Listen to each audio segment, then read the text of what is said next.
Welcome everybody, and thanks for having me.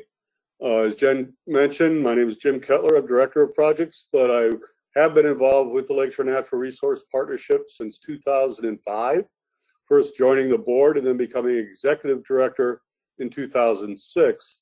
I stepped back as part of our strategic succession planning in 2019, and we hired Tom Alata as our Executive Director, and then I stepped into the role of Director of Projects. I did work internationally for 20 years as a Peace Corps volunteer, then worked with the Nooksack tribe in Western Washington State, did my PhD in Costa Rica, and then was a faculty, academic director, and then director of a suite of study abroad programs at Boston University. And so my lenses have always been kind of colored by that international experience. And so what we're going to talk about tonight is really the emerald ash borer and mitigating the impact. I'm going to focus on Sheboygan County because we've developed a very interesting and successful partnership with the Rotary Club of Sheboygan County.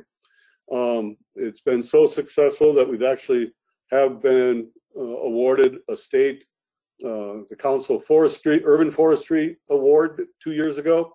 And we've been able to raise over $500,000 in private funding for the Roots program. And so we'll do some introductions. I'm not sure how much I need to spend on the emerald ash borer overview. I think folks in Ozaukee County know it well. In fact, the first incidence of EAB was located in Ozaukee.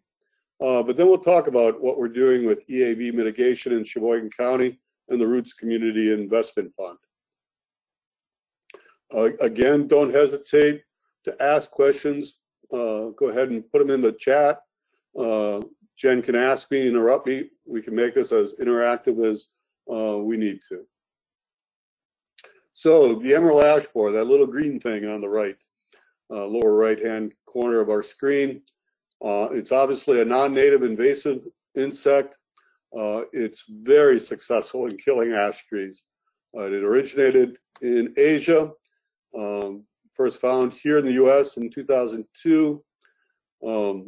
It's literally kind of girdles the tree and impacts the ability to transport water and nutrients. And again, they form these little D-shaped exit holes when you look at the bark. In Sheboygan County, as in Ozaukee County, the ash trees are really under attack. And just to give a sense of scale, there are over 700 million ash trees in Wisconsin forests, another 5.2 in our urban areas. These are all under threat. On the right, I show just kind of, we did, or I should say the county did a survey in 2010, and just looking at kind of percentages of major trees in the county, and ash was on average about 23% of the canopy within Sheboygan County. Some areas though exceeded over 30%. Certainly in bottomland forests, you can see upwards of 70 to 80% ash. On our property here in the village of Cleveland, we have some bottomland forests, and literally it's about 70 to 80% ash. Most of the Sheboygan species are native and white, green, and black, and they are all vulnerable. As I mentioned there, EAB is very aggressive. It spreads very quickly. Infested trees die within 2 to 4 years. And one of the concerns we have is as we lose that canopy, those dead tree stands really do create space for invasive species like Phragmites. Phragmites likes wet feet. And so we've kind of combined our Phragmites control efforts with our EAB mitigation efforts. So that little red dot you guys probably recognize is close to home on the right. That's when it was detected in Ozaukee County. And then by 2018, you can see the detections throughout the state. And then as we move forward, literally the entire state has been quarantined. This quarantine now is not necessarily enforced because it is everywhere. So some of the dark gray areas are tribal lands that remain quarantined. The light gray areas are not quarantined, but are certainly, I think, under threat as well. And it really does we've done a lot of presentations, and it, some of you might remember the Dutch elm disease, and we're facing a similar problem and a similar challenge to the Dutch elm disease that occurred in the 1950s. So the loss will be devastating. These are just some photos in parks in the city of Sheboygan. They've had some major infestation. They've had to remove literally hundreds of trees, but we've been able to replant a lot of those trees, but it's really been a devastating loss. And most of our municipalities and our local units of government are really underprepared, I should say, for this kind of battle. There's been very little planning or preparation. Resources are very stretched. Most units of government have had a sporadic or modest response. There's been little to no community engagement or education, and a lot of these trees then do become safety hazards. Just to give an idea of what the impact looks like, this is in Toledo, Ohio in 2006, when in fact the tree-lined streets looked quite beautiful. This is that same street in 2009, just 3 years later. All of these trees are dead. Another example closer to home is Fireman's Park in Newburgh. Again, a healthy looking forest. A couple of years later, a lot of dead trees. And again, that loss of canopy has not only impacts on the ability of invasive species to establish themselves, but it does have tremendous impacts on the hydrology of bottomland forests and wetlands. So this takes us to Sheboygan, and this is a neighborhood in kind of the pre-EAB scenario on South 10th Street. And so again, a nicely looked tree-lined street. And this is that same street from a camera on top of a truck after that ash tree removal. Literally every tree on that block had to be removed because it was dead. So in 2009 or 18, I should say, we began to get together with the Rotary Foundation and put together an MOU that created this kind of multi-community public-private partnership. It really actually got started by Tony Fessler, a member of the Sheboygan Rotary Club, and it was kind of riding on the heels of a Rotary International initiative to plant a tree for every Rotarian. And so in 2018, the city of Sheboygan celebrated Arbor Day, celebrating 40 years as a Tree City USA. And Tony ended up going to Oshkosh to take a look at a program that was established there in 2010 called Taking Root. And that's really where he developed this kind of idea for a partnership. And so again, the Sheboygan Rotary Club is service above self. This is their kind of mission statement. That's the Sheboygan County Rotary Foundation. They're the fiscal agent. The LNRP, we do have a strong network of partnerships and experience in regional collaborative efforts, and certainly some expertise in grant writing, fundraising, community investment and capacity building, strategic planning, fiscal management, outreach, and education. We act as an administrative umbrella for 17 different watershed groups and regional networks from Ozaukee to Door County and west to Calumet County. And so this was kind of a very good fit for LNRP. And again, we put together an MOU and began that partnership in 2018. So this is just a schematic to kind of look at the strategy we put together. that partnership in the middle.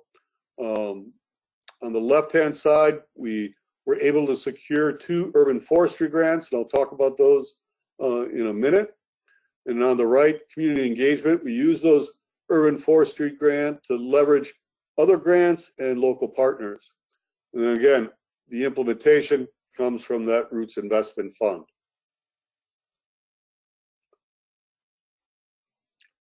With Roots, what we've been able to do is essentially work with town governments. We actually created a EAB mitigation and recovery plan for each town government in Sheboygan County. That's 15 different towns. We provide technical expertise. We provided planning guidance. We were willing, if the town wanted it, to create a tree ordinance. Many did not have it, in fact, most. And then we were able to provide financial assistance with investments from that Roots Community Fund. And again, collaborative grant writing as appropriate and needed. And so Roots is making progress. We put together an informal brochure. We actually did get a resolution of support from the county and the cities of Sheboygan, Sheboygan Falls, and Plymouth. We were able to do a number of kind of learning, kind of lunch and learn at Maywood, and a number of others in terms of a PowerPoint and kind of presentations. We put together an investment fund application and guideline, and we formed a grant advisory team. We were awarded, I'm going to show these, a couple of urban forestry grants and a U.S. Forest Service grant.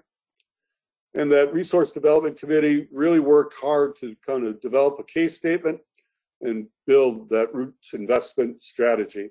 And again, we've been able to gain quite a bit of media coverage.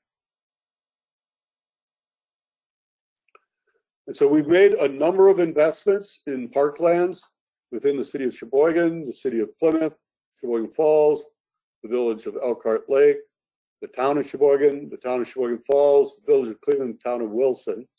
All of these communities have, in fact, received Roots assistance, and I'll essentially share the amounts right here.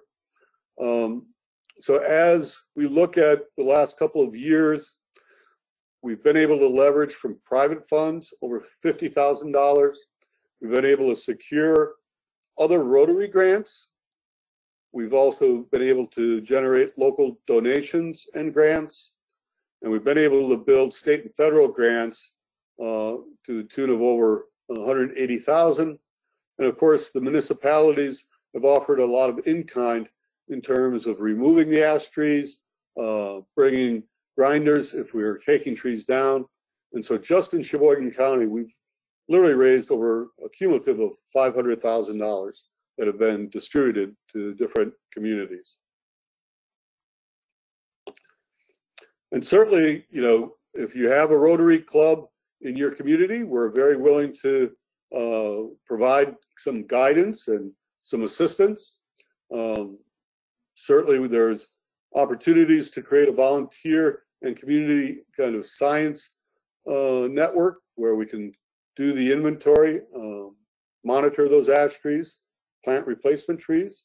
We have literally looked at only planting 5% of any one species, only because, again, we didn't want to find ourselves in the same scenario a couple of years down the road. And what we're trying to really do is create a sustainable forestry program.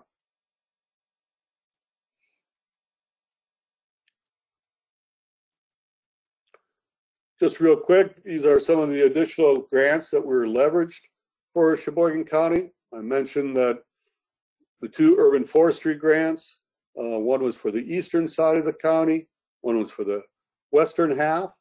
We were able to then get our first phase 1 U.S. Forest Service grant. We worked with the county on a number of their properties, the Sheboygan Marsh, Esslingen Park, Gerber Lake, and Old Plank Road Trailhead. And again, we did work directly with a number of towns and villages. The Forest Service grant was really awarded as a single grant, but one was EAB mitigation and one was coastal ecosystem restoration. And we've had significant work at Amsterdam Dunes, the Pigeon River Estuary, North Point Bluff in Sheboygan, Lower Shooty Park in Manitowoc, Hiker Park in Cleveland, and Point Creek Natural Area in southern Manitowoc County. We were also able to leverage a Wildlife Conservation Society Climate Adaptation Fund. And so we've really put climate adaptation as a foundational piece to all of our work. We're kind of looking at winners and losers with the changing climate. We've worked with the Northern Institute of Applied Climate Science, which is the USDA resource hub in Houghton, Michigan. It's been a wonderful partnership with NIAX, and they've really given us a number of really good both kind of expertise, but also have been part of a number of workshops that we've done. And so we've also then expanded the program regionally. We were able to generate a phase 2 EAB mitigation and coastal ecosystem restoration grant in 2020. And in 2021, we were able to secure a phase 3 EAB mitigation and coastal ecosystem restoration. So we've been able to literally raise with U.S. Forest Service about $1.5 million in grant funding. So that phase 2, we moved into Ozaukee County and did some work with the Ozaukee Washington Land Trust at Forest Beach Migratory Preserve and the Dungas Bay Gorge. We've been working with Manitowoc County on a number of parks there, Wallahigh in southern part of the county, Silver Lake Park, and Manitowoc River Park, just on the outside of the city limits. For the coastal ecosystem restoration, we've done a lot of work in the Pigeon River corridor, North Point Bluff in Sheboygan. Again, Lower Shooty Park, we've done a number of pieces of the park. It's a large park along the Manitowoc River. Again, Point Creek Park and Olson Park in Algoma. Phase 3 then, we're working again with Manitowoc County, a number of county parks at Maryville Caves, Lower Cato Falls, and I forgot to S, St. Nazianz, the city of Kewanee, and the city of Algoma. And our coastal ecosystem restoration, again, we've really invested significantly in Lower Shooty Park, and then Silver Creek Park in the city of Manitowoc, and the town of Two Creeks in northern Manitowoc County. They have a park along the Lake Michigan shoreline that we've been working in and just putting together a plan, actually. We're waiting for the Forest Service to put a call out for proposals, and we then do plan to do a phase 4 in Door County, working actually in the state parks, Peninsula State Park and Newport State Park.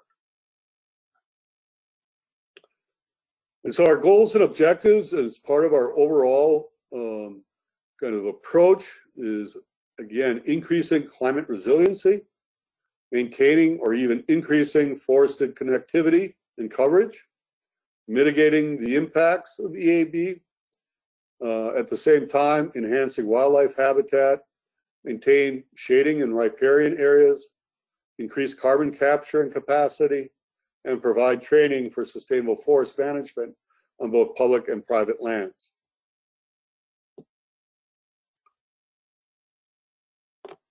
Again, you can be part of that solution, and we're very willing to work with any community, any partner group that is interested. These are just some of the photos. We've actually worked very hard to engage youth with some of the tree planting in the city of Sheboygan. And that's actually about it. And here is my contact information. Very happy to talk to anybody who's interested. Natalie is another staff member at LNRP, our director of partnerships and programming. And I did put Tony Fessler's contact information there as well, just because he really has been kind of the champion of this program as far as working in Sheboygan County. And so with that, I will open up the floor to questions or conversation. So everybody feel free to unmute yourselves, ask questions, or if you'd rather I read your question, I'm happy to do that. Just type it in the box. I see we have one question already, but please feel free to ask your questions and have discussions with Jeb. The first question we have is from Marianne Pinevsky. I'm sorry, I will mess up everybody's name. Are there any natural predators to kill EAB, potentially like ladybugs? At this point, no, there are no biological mitigation strategies. There is research. I think people know of purple loosestrife and a very specific wasp that kind of feeds on purple loosestrife. There is research. I have not heard of any successful biological mitigation strategies. There is a chemical treatment, but we feel that it really is just a Band-Aid. It's quite costly. It kind of stalls the impact of the emerald ash borer, but it does not eliminate the risk. And so you need to treat that tree continually. Now, a number of communities have used that strategy in a staggered way so that they have the ability to kind of handle this in a segmented way and not all at once. But eventually that tree will succumb to the impact of the emerald ash borer. Our next question is, Elaine writes that I see a lot of new ash trees growing in Harrington Beach State Park. What is the future for them? Yeah, young ash trees will grow, especially in kind of ash dominated canopies. But once they get to about a 4-inch diameter, DBH, they really do become susceptible to infestation. They really have not much of a chance for survival long term. One question I have that I've heard from a few people that emerald ash borer might be able to switch to a different kind of tree if all of the ash trees are basically killed in an area. Do you know anything about that, or what species might be affected? I do not know anything about that. I have not heard of that kind of cross infection across different species. It certainly continues to move west. Minnesota is now facing a number of these kind of threats. I have not heard of any other trees being impacted. I think I've heard that fringe trees, I mean, it's been ornamental trees, not forestry trees. So some things people are seeing as like that are getting killed, but don't seem to be the preferred host for them, I guess is the right word. Right. And it might very well be. It's a very good question, but I have not heard of it. So. Okay, so Tom asks, outside of the challenge of financial capacity, what other challenges limit the ability of local community governments to address EAB? Does LNRP work with forestry departments in local communities? We certainly work directly with forestry departments. Sheboygan is a great example. Tim Bull is the city forester. He actually then works with us with some of the town governments and the kind of efforts there. I think it's not just the financial capacity, it's just the amount of staff and the hours it takes to kind of manage urban forest. There was a storm it's a couple of months ago in Sheboygan, and they literally went into crisis mode for 3 weeks. I know Port Washington had that storm last year in an area that worked, and I think Jen, you were kind of in the middle of all of that. I was. So I think, when you get these heavy storms, there's not much left in the root bundle if it's a dead tree. These trees do not have any stability in terms of holding the ground or the stream bank or the bluff. So it becomes really quite a hazard. Yeah. There are a number of houses, garages, even cars damaged by some of the tree falls in Sheboygan. So it really is not just the financial capacity, it's really the staff capacity that is as limiting. Yeah, you're starting to see more and more just come down, at least in port, and just breaking off in ways that you weren't seeing even a couple of years ago. Exactly. Like just I've been impressed. Like I wasn't sure. I lived in Michigan when Emerald Ash Borer first started there, and I wasn't there long enough to see them starting to like snap, and that that's been a first for me. I don't have it tonight, but I've seen videos from Michigan where it's just been incredible to kind of see some of the footage and just some of the damage. Yeah. I should mention, we've had a lot of private landowners inquire. The resources necessary for private lands is daunting, to say the least. Yes. So it's kind of a tough scenario for a private landowner. We recommend just really looking at hazard trees near buildings, near outbuildings, near streets, near power lines. The same for municipalities. For town governments, if they own kind of forested lands, they really don't do much. There's coarse woody debris as these ash trees fall. Snags are a healthy part of a forest, but when the entire canopy goes, they obviously have significant impact. Yeah, exactly, and that's happening in port too. Just and I guess on I-43, and you'll see dead forests on either side. And I guess I just should also say is just since we're talking about EAB and hazards, I just feel like we should make a public warning that a lot of these are coming down in storms. So really be cautious when going outside in wind because these guys are really coming down and frequently with even relatively mild winds. And there are a lot of those along the shoreline, especially. So another question. Would you know how bad the EAB infestation in Milwaukee County is? I know it's bad. I think Milwaukee County, though, has been very aggressive in bringing trees down and kind of clearing hazard trees. But I gotta admit, I don't know Milwaukee County well, and so I certainly don't have a qualified perspective on that.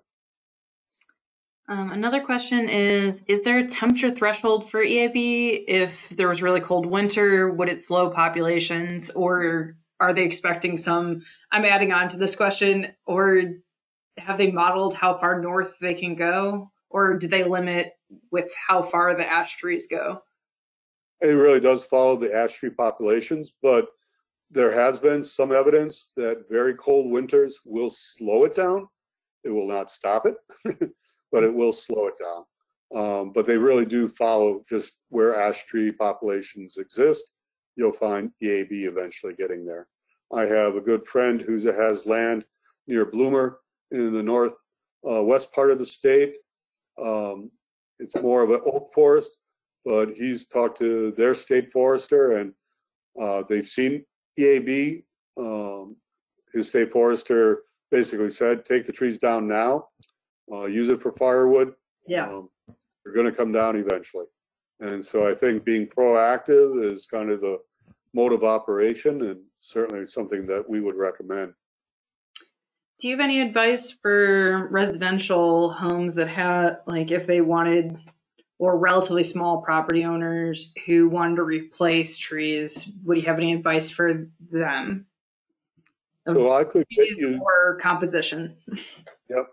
I can get you, Jen, a list of trees recommended by the Northern Institute of Applied Climate Science. Mm-hmm. We have kind of working lists of trees that are supposed to be winners in the kind of climate change scenario. I will email that to you, and hopefully then you can make it available on your website. Yep, we'll put it on the website, and we can also send it out with, we have resources that we send including the recording that go out to people who registered. So I'll get that to you as soon as I can. Usually we send it out in a couple of days, if that, so you don't need to immediately rush on it tonight. Yeah, I probably do it tonight. Tomorrow morning, though. Folks have any other questions? Let's see. Catherine asks, have you been influenced by the Menominee tribe's sustainable forestry practices or working in partnership with tribal communities and practices of the area? We certainly are aware of their sustainable forestry management program. I've looked at some of their documentation and management plans. We don't have a direct link or a direct collaboration. We did, though, present to the Woodland Owners Association of Wisconsin this past spring, and there were Oneida representatives there. So we've had some engagement, but we haven't had any direct engagement. Again, really focusing on our service area and just not having that opportunity. One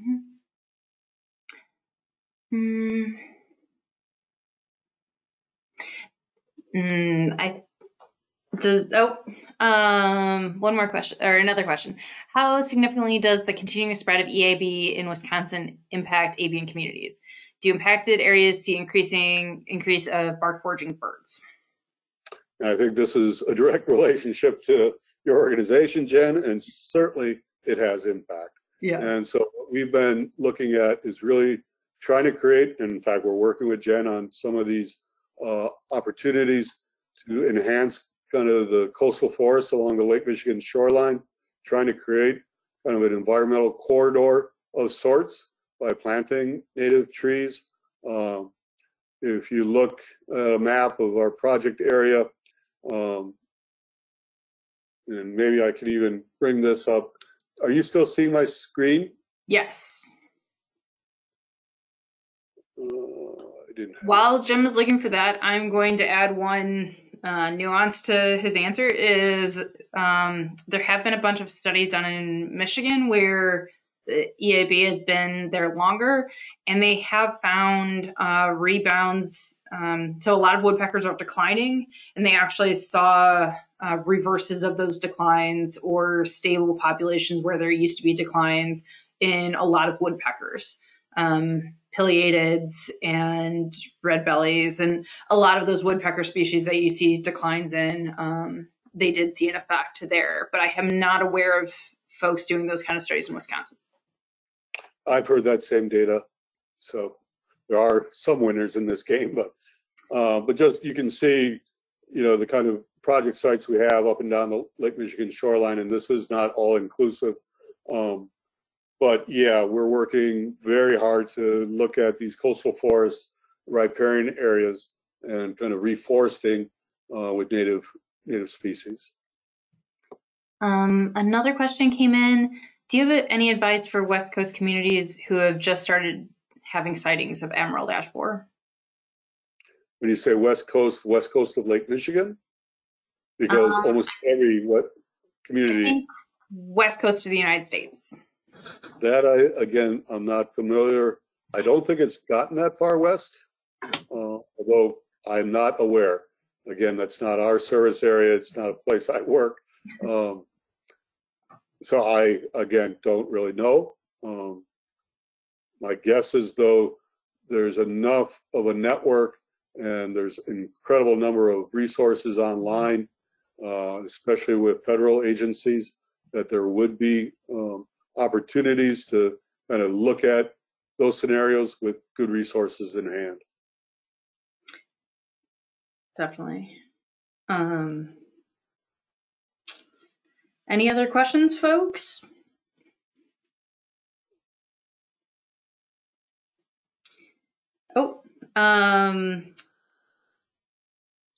Did you talk about avoidance of replacing the damaged trees with a monoculture, planting diverse trees to avoid future vector wiping out entire street areas with single species? Correct. Anytime we go into a restoration site, we're using maybe up to 10% of a single species, but absolutely not more than that. We've actually have been working with Johnson Nursery, which I know many of you know. They are growing trees out for us, knowing that there'll be a demand.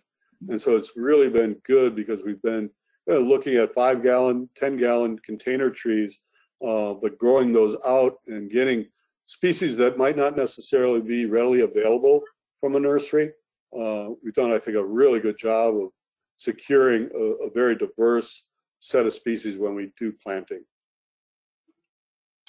Yeah, so for folks who are in the area, Johnson's is also the supplier of our trees and shrubs from our plant sale. And I've also, even if you don't get them from our plant sale, they have a really remarkable diversity of compared to a lot of other nurseries on native plants, and especially if you're concerned about monocultures, they really do have good selection. Also, a bunch of plants that you may not see other places. So even herbaceous stuff that, in case you're going for something targeted for, say, host species or things like that.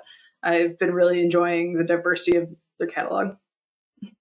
Yeah, and their staff is very well trained.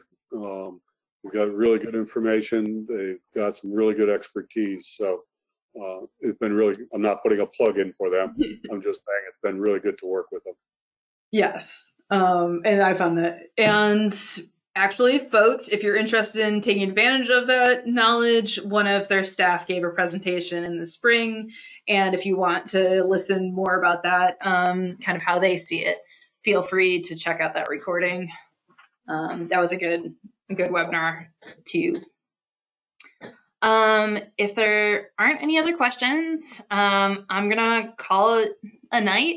Thanks everybody for being here. Since we didn't do our typical announcements at the beginning, we will be having an Eagle Citizen Science talk next month with Madison Audubon. So stay tuned for that. There'll be more information on our website. Okay. Thanks everybody, and thank you, Jim. You bet. My pleasure. Bye-bye, everyone. Bye.